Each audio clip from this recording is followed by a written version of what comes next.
chapter 10 and verse 22. That's where we'll begin. And the lesson is going to be about full assurance.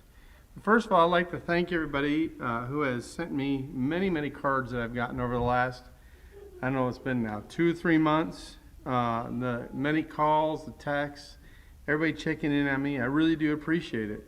I've gone through many different procedures, things that I didn't even know existed. They have done to me. And at times, it makes you very nervous. A week from today, I will have heart surgery. Now, you want to think about that, and you think, wow, that's got to be a scary deal. But of all the things that I've gone through over the last 3 months, it's probably the thing that I'm least concerned about.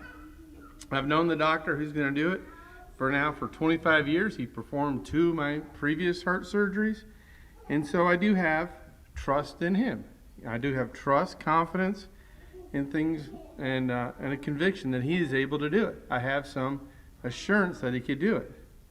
Now, I know he's just a man, and men make mistakes, and things can go wrong, but you have to have some sort of assurance that this is going to happen. So tomorrow we go meet with the doctors, and I think they're going to tell you what they're going to do, but in a way, I think it's a way for them to try to convince you that they know what they're doing. It's all going to be okay, right? Everything's going to be just fine. But we know if we go look at Hebrews 10:22, it tells us, let us draw near with a true heart in full assurance of faith. We can have a true heart and have full assurance in God. This is something that's really important, a full assurance. Assurance means that we have that confidence in God. We have that certainty. We have that conviction in the things that we believe. We have the conviction of our faith.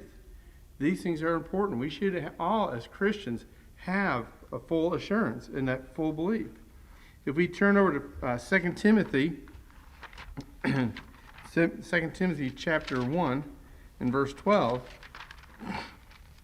it says,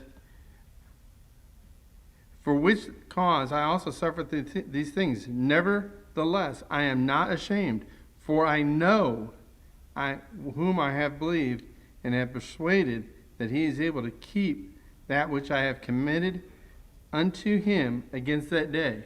There's a lot of words there, but what is he saying? I know whom I believe. I know in whom I trust. I trust in God. I can have that full assurance because I know these things. We turn over to 1 John. In 1 John chapter 2 and verse 3. It says, and hereby we do know that we know him if we keep his commandments. So we need to know his commandments, and if we keep his commandments, we know him. And so these are the things that are important. I know whom I believe. I know in whom I trust. I know whose the commandments are. And because I know these things, I know him. So we know who God is, and we know we can have this full assurance.